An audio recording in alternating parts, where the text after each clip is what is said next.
को स्वागत। धर्मशाला ब्लॉक कुमारी पंचायतर शिशु उद्यान निकटरे कल्पतरु दास नेशनल फाउंडेशन पक्षर औषधीय चारा रोपण करा जायछि।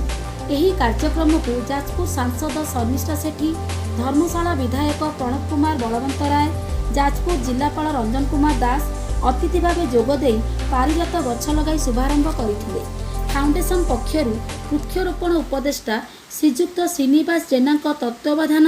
400 विभिन्न प्रकार औषधीय चारा रोपण करा जायथिला। उक्त कार्यक्रम में धर्मशाला पंचायत समिति अध्यक्ष प्रभात कुमार बलवंत राय, तहसीलदार सरोज कुमार पंडा, बीडीओ स्मिता रथ,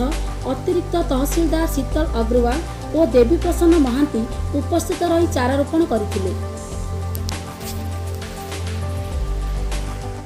आमर लक्ष्य रही चलित वर्ष गोटे आम आह्वान देचु गोटे लक्ष्य आमर कोटी वृक्ष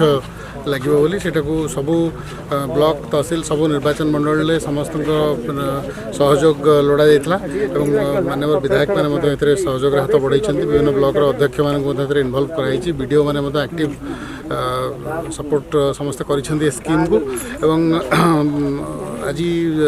धर्मशाला ब्लॉक रे जो चिल्ड्रेन्स पार्क सामने जो खोला सरकारी जगह पड़ता है ये प्लांटेसन कराई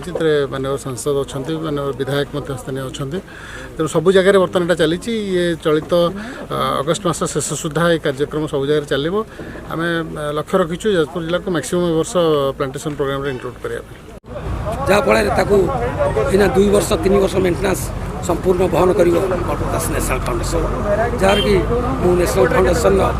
वनीकरण वृक्षरोपण उपदेष्टा अच्छी से मो कार्यक्रम जारी रखी।